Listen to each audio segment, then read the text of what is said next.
ये आपके जनसत्ता का आज का संपादकीय पाठ है। देखिए, संपादकीय पाठ ये आर्टिकल, एडिटोरियल आपको प्रारंभिक परीक्षा, मुख्य परीक्षा और इंटरव्यू हर जगह मदद पहुंचाते हैं। यहाँ से एक सामान्य जानकारी भी आप लोगों को मिलती है। इन्हें जरूर पढ़ा करिएगा। जिसे केवल अपने जीवन की पवित्रता से मतलब है, वह महत्वपूर्ण मानव संबंधों का विनाश कर देता है। ये किसने कहा है? कन्फ्यूशियस ने कहा है। अव्यवस्था के दुष्चक्र में उलझी परीक्षाएं। आजकल आप देख रहे हैं कि जिस तरह की परीक्षाओं में धांधलियां हो रही हैं, पेपर लीक की घटनाएं हो रही हैं, तो ये बड़ी बुरी स्थिति है और इससे बच्चों का मनोबल टूटता है। बहुत सारे बच्चे आत्महत्या तक कर लेते हैं। अभी नीट का पेपर हुआ लीक और आपने देखा है कि कितने बच्चे परेशान हुए। 22 लाख से ज़्यादा बच्चे परेशान हुए और आपने देखा होगा कुछ बच्चों ने तो आत्महत्या भी कर ली है। तो मैं तो कहता हूँ कुछ भी हो, लेकिन परीक्षा का एग्जाम पेपर लीक नहीं होना चाहिए, धांधली नहीं होनी चाहिए, क्योंकि बड़ी मेहनत से बच्चे तैयारी करते हैं, मेहनत करते हैं। हम सामान्य या असाधारण परिस्थिति का सामना करते हुए जीवन भर परीक्षा देते हैं, मगर इस समय जो चुनौती देश के नौनी हालों के सामने खड़ी हो गई वह कहीं अधिक बड़ी है। भरपूर मेहनत करने के बाद जब भी डॉक्टर बनने का सपना साकार करना चाहते हैं तो उनकी उम्मीदें टूट जाती हैं। इस बार भी यही हुआ। सीबीएसई की ऑनलाइन स्कीइंग मार्किंग में जो शिकायतें आई वह सबके सामने है। नीट के प्रश्न पत्र लीक होने का मामला सुर्खियों में छाया रहा और देश की परीक्षा प्रणाली किस तरह विद्यार्थियों के भविष्य को दांव पर लगा रही है, इसे समझा जा सकता है। पिछले दिनों कुछ विद्यार्थियों ने इस त्रुटिपूर्ण परीक्षा प्रणाली से निराश होकर आत्महत्या कर ली। ये ऐसे विद्यार्थी थे जो भविष्य में चिकित्सक बनकर मरीजों की सेवा करना चाहते थे, समाज में मानवीयता को जिंदा रखना चाहते थे। आज वे स्वयं परीक्षा प्रणाली के कुचक्र में फंस गए। वे खुद असहाय महसूस करने लगे। उन्हें लगता है कि रात दिन इतनी मेहनत करने का क्या लाभ, और जहां उनकी मेधा का ठीक से मूल्यांकन ही नहीं होता है। नतीजा यह भी है कि वे जीवन भी हार जाते हैं। सवाल है कि हम देश की भावी पीढ़ी के लिए कैसी व्यवस्था तैयार कर रहे हैं। अब अगली बार जो पेपर होगा उसकी कोई गारंटी ले रहा है कि लीक नहीं होगा, धांधली नहीं होगी, या कोई और पेपर? आप देखते हैं कि पेपर देकर आप घर नहीं पहुंच पाते, मालूम चलता है कि पेपर लीक की घटना हो गई, पेपर में धांधली हो गई, फर्जीवाड़ा पकड़ा गया। अब पता नहीं, आप देखते हैं कि हर बार का यही मामला हो चुका है, हर बार यही स्थिति होती है। फिर बड़ी बड़ी बातें की जाती हैं, लेकिन कोई समाधान नहीं खोजा जा रहा है। कोटा से लेकर दिल्ली के कई इलाकों में देखा जा सकता है कि किस तरह युवा सिविल सेवा परीक्षा और नीट की तैयारी करते हैं, और इस तैयारी में उनके माता पिता की उम्मीदें भी जुड़ी रहती है। युवा निरंतर मेहनत करते हैं, वे परीक्षा देने जाते हैं और सभी प्रश्नों को सुलझाकर लौटते हैं, और इस आशा के साथ कि अब कामयाबी की सीढ़ियां चढ़ेंगे। मगर कुछ दिनों बाद पता चलता है कि प्रश्न पत्र लीक हो गया है। ऐसे में उनकी सारी आकांक्षाओं पर पानी फिर जाता है। इस बार नीट के मामले में यही हुआ। इस घटना ने लाखों नौजवानों को निराशा की दलदल में धकेल दिया। यह अजीब बात है कि देश में राष्ट्रीय परीक्षा एजेंसी एनटीए के गठन के बावजूद सुरक्षित और पारदर्शी तरीके से परीक्षाएं संपन्न नहीं हो रही हैं। एनटीए की स्थापना 2017 में हुई थी, नेशनल टेस्टिंग एजेंसी की। नई दिल्ली में इसका हेडक्वार्टर देखने को मिलेगा। इस व्यवस्था में भी भ्रष्टाचार का दीमक लग गया। एनटीए की स्थापना से उम्मीद बनी थी कि विद्यार्थी महत्वपूर्ण परीक्षाओं को उत्तीर्ण कर अपनी पसंद के कॉलेजों और विषयों में दाखिला लेंगे, मगर वास्तविक स्थिति सबके सामने है। सवाल है कि सरकार ने एक देश एक परीक्षा की नीति के तहत राष्ट्रीय परीक्षा एजेंसी का गठन क्या सोचकर किया था? लाखों विद्यार्थी भाग्य आजमाने के लिए परीक्षाओं में बैठे और प्रश्न पत्र लीक हो जाए तो इसे क्या कहेंगे? यह कितनी बड़ी त्रासदी है कि विद्यार्थी इंतजार कर रहे थे नतीजे का और अपने स्वर्णिम भविष्य का, और उन्हें मिली निराशा। अब उन्हें दोबारा परीक्षा देनी होगी। ऐसा ही वर्ष 2024 में भी हुआ था, तब भी लाखों विद्यार्थी निराश हुए थे। प्रश्न पत्र लीक होने पर नीट यूजी 2026 को रद्द किया जाना कोई साधारण घटना नहीं है। दोबारा परीक्षा लेने का निर्णय जरूर किया गया है, लेकिन इससे विद्यार्थियों पर नाक ही मानसिक दबाव बढ़ा है। जिन विद्यार्थियों ने परीक्षा दे दी थी उन्हें मालूम है कि उन्होंने पिछली बार कितनी मेहनत से तैयारी की थी। अगर दोबारा परीक्षा के दौरान कोई सवाल हल नहीं कर पाए या पिछड़ गए तब क्या होगा? ऐसे में विद्यार्थियों की मनस्थिति का अंदाजा लगाया जा सकता है। कोई जरूरी नहीं है कि वे दोबारा उसी क्षमता से परीक्षा दे पाए। आज भी यह सवाल अपनी जगह कायम है कि आखिर वे कौन सी खामियां थीं जिनकी वजह से प्रश्न पत्र लीक हो गए। ये प्रश्न पत्र जयपुर से लेकर लातूर तक बिके। इतनी चाक चौबंद व्यवस्था से पिछड़पत बाहर निकल गए तो आप देखते हैं कि शिक्षा व्यवस्था संभालने वालों की जवाबदेही तय होनी चाहिए। कोई जवाबदेही लेने के लिए तैयार ही नहीं है, सब अपना पलड़ा झाड़ते रहते हैं। आज विद्यार्थियों को दोबारा परीक्षा देने की तैयारी करनी पड़ रही है, तो इसका जिम्मेदार कौन है? और इनमें से कई ऐसे होंगे जिन्हें अपनी सफलता पर दोबारा शायद ही विश्वास होगा। यह दुखद ही है कि विद्यार्थियों के क्षोभ और गुस्से को शांत करने के लिए सत्ता से जुड़ा राजनीतिक नेतृत्व सामने नहीं आया। अलबत्ता आवासीय मंच पर बनी कॉकरोच जनता पार्टी ने दिल्ली में प्रदर्शन कर इसे मुद्दा जरूर बनाया और शिक्षा मंत्री के इस्तीफे की मांग की। हालांकि इससे पहले विपक्षी दलों ने भी ये मांग की थी, लेकिन सरकार पर कोई असर नहीं पड़ा इसका। अलबत्ता दोबारा परीक्षा देने जा रहे विद्यार्थियों को मामूली राहत देकर उनके जख्मों पर मरहम लगाने की कोशिश जरूर की गई।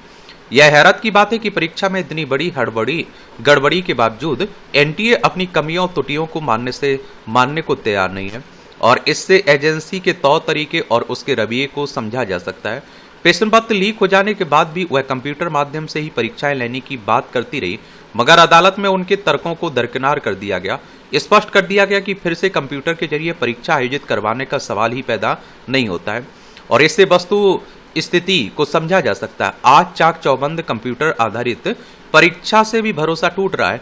एनटीए को स्पष्ट कर दिया गया कि दोबारा ली जा रही परीक्षा त्रुटिहीन होनी चाहिए। अगर फिर त्रुटि पाई जाती है तो व्यवस्था जिम्मेदार होगी। अब विद्यार्थियों में परीक्षा प्रणाली में भरोसा कायम करना व्यवस्था का काम है। पिछले दिनों कॉकरोच पार्टी ने दिल्ली में प्रदर्शन कर देश के नेतृत्व पर दबाव तो बनाया, लेकिन शिक्षा मंत्री ना तो सामने आए और ना ही इस्तीफा देने की हिम्मत दिखाई। जबकि हमारे यहाँ त्यागपत्र देने वाले उन नेताओं को याद किया जा सकता है जिन्होंने भारी गड़बड़ियों या किसी लापरवाही या फिर किसी हादसे के बाद स्वतः पद छोड़ दिया हो। आजकल तो आप देखते हैं कि पद से चिपके रहते हैं। आजकल के मंत्री तो कोई ना कोई तकनीकी नुक्ता निकालकर इस तरह के दबाव से बच निकलते हैं। मौजूदा शिक्षा मंत्री भी मामूली राहत देकर चाहते हैं कि विद्यार्थी दोबारा परीक्षा दें और यह मामला शांत हो जाए। दोबारा परीक्षा के बाद भी क्या होगा अभी कहना मुश्किल है। सीबीएसई की परीक्षा के बाद ऑनलाइन मार्किंग सिस्टम की खामियां और उससे उपजी बेशुमार शिकायतें अब भी अनसुलझी है। विद्यार्थियों को अपना मूल्यांकन देखकर घोर निराशा हुई और वे अब अपनी उत्तर पुस्तिकाओं का पुनर्मूल्यांकन चाहते हैं। डिजिटल होते देश की यह बड़ी नाकामी है। दावा है कि हमारी डिजिटल ताकत दुनिया में सबसे अव्वल देशों में से एक है, लेकिन इधर मूल्यांकन हुआ, उधर पोर्टल ठप पड़ गया। कई दिनों तक यह खुला ही नहीं। बड़े बड़े तकनीकी विशेषज्ञ इसमें जुटे रहे। कई दिनों तक विद्यार्थी तनाव में रहे। सरकार ने कदम तब उठाया जब बात बिगड़ चुकी थी। सीबीएसई से असंतुष्ट छात्रों की उत्तर पुस्तिकाओं का मूल्यांकन किया गया तो पाया गया कि ऑन स्कीम मूल्यांकन का तरीका सही नहीं था और इससे पहले से कोई तैयारी ही नहीं की गई थी और न ही शिक्षकों को प्रशिक्षित किया गया था। इस पूरे परिदृश्य को देखकर ऐसा लगता है कि देश की परीक्षा प्रणाली एक गहरे दुष्चक्र में फंस चुकी है। और आप देखेंगे कि आप सोच के देखिए कि ये तो छात्र आवाज उठाते हैं, लीक की बात उन्होंने कही, वरना सब लीपापोती हो जाती और जिन्हें फायदा मिल रहा था उन्हें फायदा भी मिल जाता। और हर बार आप देख रहे हैं कि वो आयोग होते हैं, जो भी एजेंसियां होती हैं, वो तो नकारती रहती हैं, पेपर हुआ ही नहीं, पेपर लीक ही हुआ ही नहीं, धांधली हुई ना। बाद में बच्चे आप देखते हैं कि सबूत देते हैं और आंदोलन करते हैं, विरोध करते हैं, तब जाकर वो मानने को तैयार होते हैं। और कई प्रश्न पत्र तो आप देखते हैं कि हो जाते हैं, खत्म हो जाते हैं, जिन्हें फायदा मिलना होता है, जहां पेपर लीक होना होता है, लोग हो जाता है, किसी को पता भी नहीं चलता है। ये हाल है। और अगली बार जो पेपर हो वो अच्छी तरह से हो, ईमानदारी से हो। यही हम लोग ऊपर वाले से दुआ कर सकते हैं, नेताओं से तो नहीं कर सकते हैं, इन एजेंसियों से तो नहीं कर सकते हैं। दृष्टिकोण और संभावना। हम अक्सर जीवन को एक तय कहानी की तरह देखने लगते हैं, जैसे हम वही जो इस समय है और हमारे भीतर बदलने की कोई विशेष गुंजाइश नहीं है। हम अपनी पहचान को अपने वर्तमान हालात, उपलब्धियों या फिर असफलताओं के आधार पर स्थिर मान लेते हैं, मगर सच है कि मनुष्य का जीवन किसी स्थिर रूप में बंधा हुआ नहीं होता है। वह हर दिन अपने विचारों, अनुभवों और निर्णयों से बनता है और बदलता रहता है। जीवन केवल घटनाओं का क्रम नहीं, बल्कि उन्हें देखने समझने की प्रक्रिया भी है। हम अपने बारे में जो मान लेते हैं वही धीरे धीरे हमारे व्यवहार का आधार बन जाता है। यदि कोई व्यक्ति स्वयं को कमजोर मानता है तो वह चुनौतियों का सामना करने से पहले ही पीछे हटने लगता है। वह जोखिम लेने से बचता है, वह अवसरों को खो देता है। इसके विपरीत जो व्यक्ति स्वयं को सीखने और बदलने योग्य मानता है वह कठिन परिस्थितियों में भी रास्ते खोजने लगता है। यही अंतर आगे चलकर उसके जीवन की दिशा निर्धारित करता है। यहीं से यह समझ विकसित होती है कि जीवन केवल परिस्थितियों का परिणाम नहीं है, बल्कि दृष्टिकोणों का भी परिणाम है। कोई समस्या मानकर रुक जाता है तो कोई उसे अवसर मानकर आगे बढ़ता है। हम एक ऐसे दौर में जी रहे हैं जहां तुलना बहुत सहज हो गई है। सोशल मीडिया और बाहरी दुनिया की चमक ने हमारे जीवन के हमारे देखने के तरीकों को प्रभावित किया है। हम दूसरों के जीवन का वह हिस्सा देखते हैं जो सबसे बेहतर होता है, लेकिन उसके पीछे छिपा संघर्ष नहीं देख पाते हैं। परिणाम यह होता है कि हम अपने जीवन को कमतर आंकने लगते हैं या मान लेते हैं कि हम पीछे हैं। यह तुलना धीरे धीरे हमारे आत्मविश्वास को कमजोर करती है। व्यक्ति अपनी क्षमताओं पर संदेह करने लगता है, जबकि वास्तविकता यह होती है कि वह केवल एक अधूरी तस्वीर के आधार पर खुद को परख रहा होता है। यह स्थिति व्यक्ति को अपने वास्तविक स्वरूप से दूर कर देती है। कई बार हम अपने अतीत के अनुभवों को ही अपनी पहचान बना लेते हैं। कुछ असफलताएं, कुछ गलत निर्णय या कुछ सीमित अवसर हमारे भीतर यह धारणा बना देते हैं कि हम ऐसे ही हैं और इससे आगे नहीं बढ़ सकते हैं। धीरे धीरे यह धारणा हमारी सोच की सीमा बन जाती है। अगर हम ठहर कर विचार करें तो यह स्पष्ट होता है कि अतीत केवल एक अनुभव है, अंतिम सत्य नहीं। मनुष्य की सबसे बड़ी विशेषता यही कि वह सीख सकता है और बदल सकता है। इतिहास और समाज ऐसे अनेक उदाहरण मिलते हैं जहां लोगों ने विपरीत परिस्थितियों के बावजूद अपने जीवन की दिशा बदली है। यह बदलाव किसी चमत्कार से नहीं, बल्कि सोच में आए परिवर्तन से संभव हुआ है। परिवर्तन का आरंभ भीतर से होता है। जब हम खुद को नए नजरिए से देखने लगते हैं तो हमारी संभावनाएं भी खुलने लगती हैं। जो बातें पहले असंभव लगती थीं, वे धीरे धीरे संभव लगने लगती हैं। यह बदलाव एक दिन में नहीं आता, बल्कि छोटे छोटे प्रयासों और निरंतर अभ्यास से विकसित होता है। जो व्यक्ति हर समस्या को केवल बाधा मानता है, वह जल्दी हार मान लेता है। मगर जो व्यक्ति उसी समस्या को सीख के रूप में देखता है, वह समाधान खोजने का प्रयास करता है। धीरे धीरे यही प्रयास उसे आगे बढ़ाते हैं और व्यक्ति अपने भीतर नई क्षमताएं विकसित कर लेता है। और यहाँ यह समझना भी जरूरी है कि सकारात्मक दृष्टिकोण का अर्थ समस्याओं को नकारना नहीं। इसका अर्थ यह है कि हम समस्याओं को स्वीकार करते हुए भी उनसे घबराते नहीं, बल्कि उनका सामना करने की मानसिक तैयारी रखते हैं। और यही तैयारी व्यक्ति को मजबूत बनाती है। हम अक्सर बाहरी बदलाव के पीछे भागते हैं, बेहतर नौकरी, बेहतर साधन, बेहतर माहौल, मगर भीतर का नजरिया नहीं बदलता तो बाहर की उपलब्धियां भी स्थायी संतोष नहीं दे पाती हैं। और इसके विपरीत व्यक्ति का दृष्टिकोण संतुलित और सकारात्मक हो तो वह सीमित परिस्थितियों में भी संतोष और अर्थ खोज सकता है। इसलिए जीवन का सबसे महत्वपूर्ण प्रश्न यह नहीं कि हमारे पास क्या है, बल्कि यह है कि हमारे पास जो है उसे किस दृष्टि से देख रहे हैं। एक ही स्थिति किसी के लिए अभाव बन सकती है और किसी के लिए अवसर। यह पूरी तरह हमारे सोचने के तरीके पर निर्भर करता है और धीरे धीरे यही सोच हमारे जीवन का स्वरूप तय करती है। अगर हम खुद को सीमाओं में देखेंगे तो हमारा जीवन भी सीमित होता जाएगा, लेकिन हम अपने भीतर संभावनाएं देखना शुरू करेंगे तो जीवन का विस्तार अपने आप होने लगेगा। यही वह बिंदु है जहां व्यक्ति अपने जीवन की जिम्मेदारी स्वयं लेने लगता है। यह समझना आवश्यक है कि जीवन कोई स्थिर ढांचा नहीं है, यह एक निरंतर बनने और बदलने वाली प्रक्रिया है। इस प्रक्रिया में सबसे महत्वपूर्ण भूमिका हमारे विचारों, दृष्टिकोण, निर्णयों की होती है। हम जैसे अपने जीवन को देखते हैं, वैसा ही जीवन धीरे धीरे हमारे सामने आकार लेने लगता है। आज के समय में जब मानसिक तनाव, असंतोष और आत्म संदेह जैसी समस्याएं तेजी से बढ़ रही हैं, यह और भी जरूरी हो जाता है कि हम अपने दृष्टिकोण पर ध्यान दें। केवल बाहरी उपलब्धियों से जीवन संतुलित नहीं होता है, बल्कि भीतर की स्पष्टता, संतोष भी उतने ही आवश्यक है।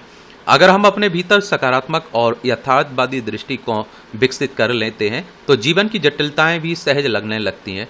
आखिरकार जीवन का अर्थ परिस्थितियों में नहीं, बल्कि उन्हें देखने के लिए हमारे ढंग में छिपा है। जब यह ढंग बदल जाता है तो वही जीवन एक नई संभावनाएं बन जाता है, नई संभावना बन जाता है।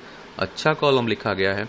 और मैं तो कहता हूँ जहाँ हैं, जिस हालत में हैं, उसमें बेहतर क्या कर सकते हैं, कितनी मेहनत कर सकते हैं, उस पर ध्यान दीजिए। कमियों का रोना तो हर कोई रो रहा है और वो सफल भी नहीं हो पाता है जो कमियों का रोना रोते रहते हैं।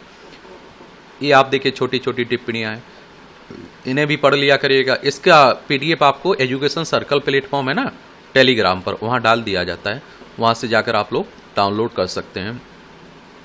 मनमानी के निशाने, ये आप देखिए पश्चिम एशिया में ईरान के खिलाफ अमेरिका इजराइल की युद्ध की आग की चपेट में अब वैसे देश और लोग भी आने शुरू हो चुके हैं जो पूरी तरह तटस्थ हैं और वे सिर्फ जरूरी आपूर्ति सुनिश्चित करने की उम्मीद में उस क्षेत्र में मौजूद हैं। कायदे से आम लोगों की जरूरतों के मद्देनजर अपनी ड्यूटी करने वाले अन्य देशों के लोगों को किसी भी पक्ष की ओर से निशाना नहीं बनाया जाना चाहिए। लेकिन हाल ही में अमेरिका ने इस मामले में जिस स्तर की लापरवाही और मनमानी दिखाई, उससे यही लगता है कि उसे सामान्य स्थिति के बहाल होने की कोई फिक्र नहीं है। वरना क्या वजह है कि पिछले 3-4 दिनों के भीतर उसने उस क्षेत्र में मौजूद भारतीय नाविकों वाले 3 जहाजों को निशाना बनाया। उसे यह समझना क्यों जरूरी नहीं लगा कि वह जिन जहाजों पर हमला कर रहा है वे वाणिज्यिक हैं और किसी भी रूप में इस युद्ध का हिस्सा नहीं है। वो गौरतलब है कि ओमान तट के पास एक वाणिज्यिक जहाज सिट्टेवेलो पर अमेरिका की ओर से किए गए एक हमले में 3 भारतीय नाविकों की जान चली गई है।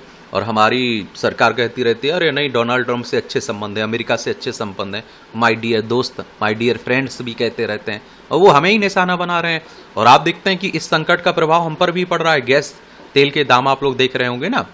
जहाज पर 24 लोग सवार थे, जिनमें से 21 को किसी तरह बचा लिया गया। और इससे पहले सोमवार को मारीवेक्स नाम के तेल टैंकर पर भी हमला किया गया था, और जिसके बाद भारतीय नाविकों ने मदद के लिए आपात संदेश भेजा था। अब गुरुवार को ओमान के सेनास बंदरगाह के पास एक वाणिज्यिक जहाज एमटी जलबीर पर भी हमला किया गया। हालांकि इन दोनों घटनाओं में सभी नाविकों को बचा लिया गया। सवाल है कि अमेरिका के लिए यह समझना मुश्किल क्यों हो रहा है कि ईरान के साथ जारी उसके युद्ध के क्रम में अगर तटस्थ देशों के वाणिज्यिक जहाजों को निशाना बनाया जाता है तो अन्य मोर्चों पर कैसी जटिल स्थिति खड़ी हो सकती है। दुनिया के कई देश पहले ही गंभीर ऊर्जा संकट का सामना कर रहे हैं, और जिन वाणिज्यिक जहाजों पर हमला किया गया वे किसी भी रूप में युद्ध का हिस्सा नहीं थे, मगर बिना किसी मजबूत आधार या उकसावे के अमेरिका ने हमला किया। शायद उसे अब यह सोचने की जरूरत है कि उसके रवैये और जिद का हासिल क्या सामने आ रहा है। और आप देख रहे हैं कि एक तरह से आप कहिए कि एक सनकी व्यक्ति ने पूरी दुनिया को हाहाकार मचा दिया। यह बेवजह नहीं है कि भारत ने हमले और उससे नाविकों के मारे जाने पर अमेरिकी दूतावास के प्रभारी अधिकारी को तलब कर अपनी तीखी आपत्ति दर्ज की। विदेश मंत्रालय ने मध्य पूर्व संवेदनशील सुरक्षा हालात पर गहरी चिंता जाहिर करते हुए समुद्र में वाणिज्यिक जहाजों पर हमले को भू राजनीतिक शत्रुता का नतीजा बताया। एक और ईरान ने हॉर्मुज जलमार्ग को बाधित किया हुआ है, तो दूसरी ओर अमेरिका ने उस समूचे इलाके में नाकेबंदी कर रखी है। आखिर क्या वजह है कि भारत या किसी देश के वाणिज्यिक जहाजों, नागरिक बुनियादी ढांचों को निशाना बनाने में भी उसे कोई हिचक नहीं हो रही है? डोनाल्ड ट्रंप कोई परवाह ही नहीं कर रहा है।